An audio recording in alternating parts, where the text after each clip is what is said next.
Welcome to the channel, Professor Wilcox, where today we do HPCT Chapter 5, Section 1.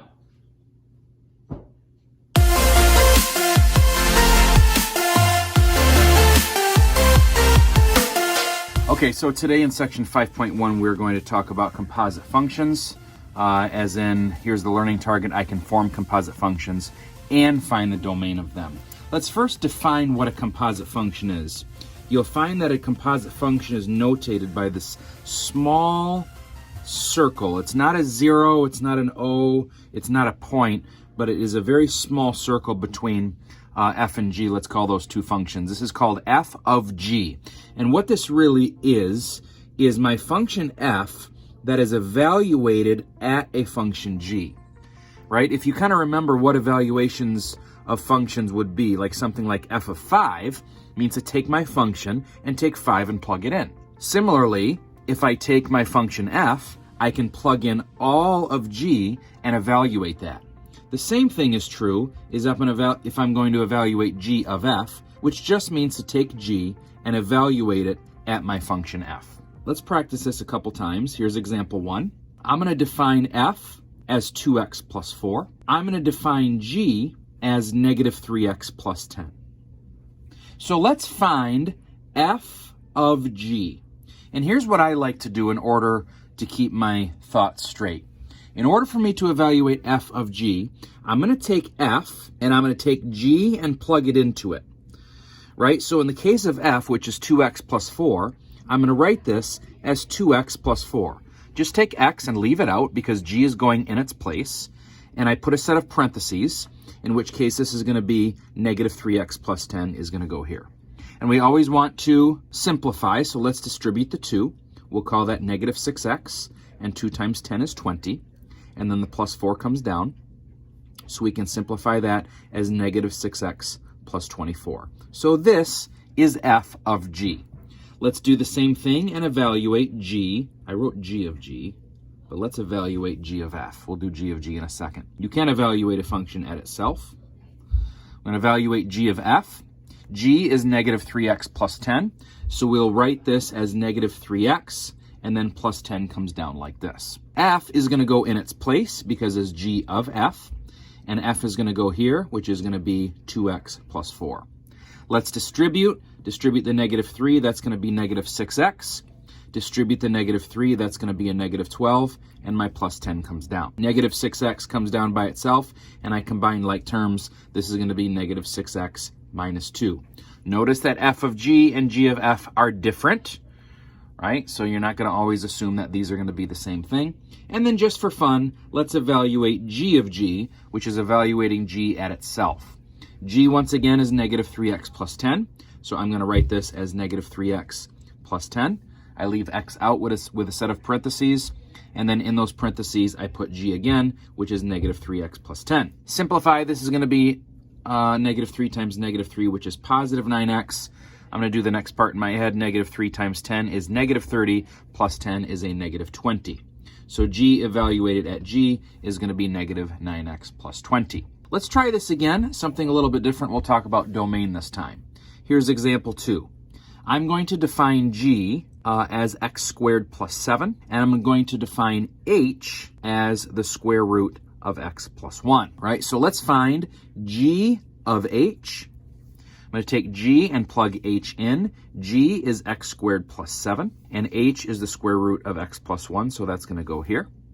I can assume that my squared and square root will cancel. X plus 1 is what's left, and then the plus 7 comes down, so my final answer here is x plus 8. You'll find very interesting things that happen with some of these composite functions. Let's evaluate h of g. I'm going to take h, which is the square root of x plus 1, which is underneath the root.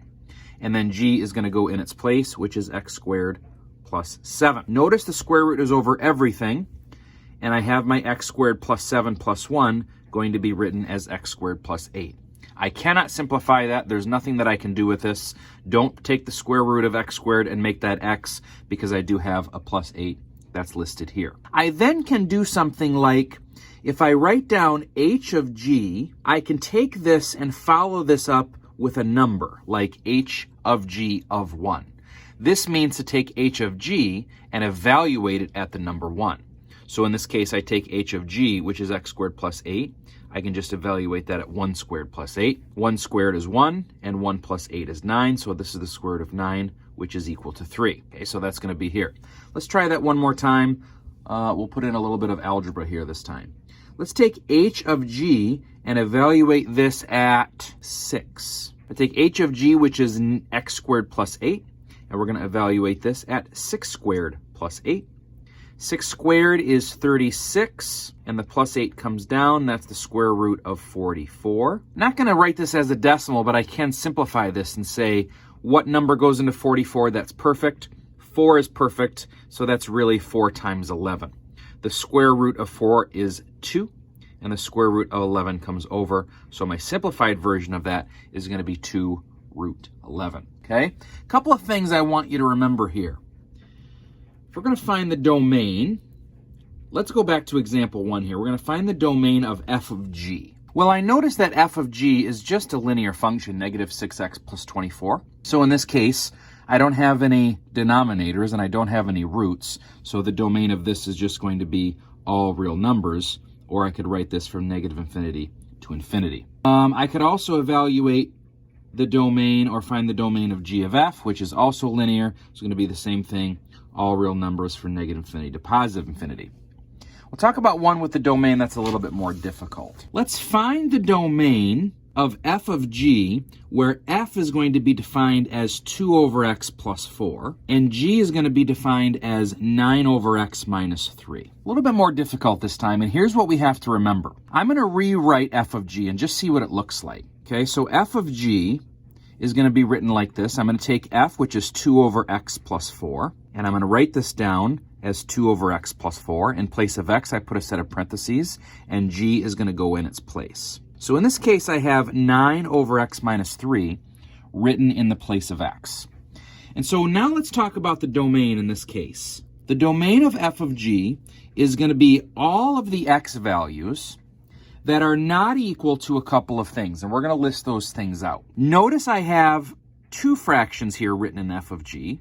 I have a bottom of the bottom, which I cannot have 0 down here as 9 over x minus 3. So I have 3 as one of my numbers that cannot be equal to x, because if I take 3 and plug it in, that would give me 9 over 0, and that's bad. I also have another value that would give me 0 in the bottom, and that's the 0 of all of this composite function. And so what this means is that 9 over x minus 3, this value here, 9 over x minus 3, what if this was equal to negative 4? Because if this was negative 4 plus 4 would be equal to 0, then I have 2 over 0, and that's bad. So this could be a value that is not in the domain, and we really need to solve for that to figure out what these values are. I know the 3, that one's good. Let's take 9 over x minus 3 and solve for x and see what number is not in the domain. What I want to do for 9 over x minus 3 to set that equal to negative 4 is I want to get the x out of the bottom by multiplying it by x minus 3 on both sides like this. That quantity is now canceled. 9 comes down. I can distribute to solve for x. We'll call this negative 4x plus 12. If I subtract 12 from both sides like this, 9 minus 12 is negative 3. My negative 4x comes down, and I can divide both sides by negative 4 like this. And so x is equal to positive 3/4. This, remember what we're looking for. This is the other value that is not in the domain of f of g, which we found up here. I can't have 3 in the bottom because that would give me 9 over 0 down here, and that's undefined. I can't have 0 in the bottom for negative 4 to be equal to this value, which I solved that to be equal to negative 4. 3/4, plug it in here, would give me a 0 in the bottom of f of g. So I would write the domain simply like this. All x values such that x is not equal to positive 3 was my first number from here, and positive 3/4 is my second number from here. So there's the domain of f of g. Now what I'd like to do is I would like to find f of g. I did find f of g up here when sort of talking about what the domain is, but we need to simplify this a little bit better. I'm going to rewrite it as 2 over 9 over x minus 3 plus 4. This is a minus. I accidentally wrote a plus. So what we need to do here is I want you to think about a fraction inside of a fraction, and this is generally pretty bad. And what I would like to do is take the two fractions.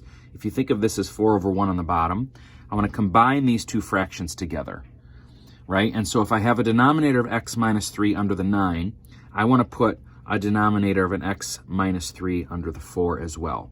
If I put an x minus 3 on the bottom, I need to put an x minus 3 on the top because x minus 3 over x minus 3 is equal to 1, and so I don't really change the value of the 4 at all. Let's simplify this a little bit better. I'm going to write this as 9 over, since my denominators are the same as like a common denominator, and then my other numerator is 4 times x minus 3. Let's write this as 4x minus 12. Simplify this a little bit better. I got my 2 over. On the bottom, I have 4x minus 3 over positive x minus 3, okay? Because 9 minus 12 is negative 3. If you think of this as 2 over 1, we now have a fraction over a fraction. And a fraction over a fraction, what I should do is take the bottom fraction and flip it over. A fraction divided by a fraction really is the reciprocal of the bottom changed to multiply. And the reciprocal of the bottom is x, go right, x plus 3 again. The reciprocal of the bottom is x minus 3 over 4x minus 3. So to simplify this, I can take the 2 and distribute that through. We'll call this 2x minus 6 over 4x minus 3. Simply put, this is how f of g is going to be written as f of g of x, right? This is really a function. This is not my function f of g multiplied by x. This is just written as f of g of x, which is going to be 2x minus 6 over 4x minus 3. And this is in simplified version. The last thing that I want to talk to you about today in this lesson is the calculus glimpse. We have a CG question for this chapter where we talk about something called, in calculus, what is called the chain rule, or functions that are inside of functions. And the calculus glimpse will be written something like this. Find two functions, f of x and g of x, such that f of g equals h. We'll call this f of g of x equals h of x, where h of x equals the quantity of x squared plus 4 cubed. So we have to be thinking about, like, if we were taking the derivative of this function in calculus or something, we would have to divide this up into two functions. So we have to kind of think backwards from what we just did as f of g. That is, what were the two functions that I found f of g in order to get this? Well, I think of big picture stuff. The big picture of h is all of this value that is cubed. So it seems like I put something into all of this value to be cubed as x cubed.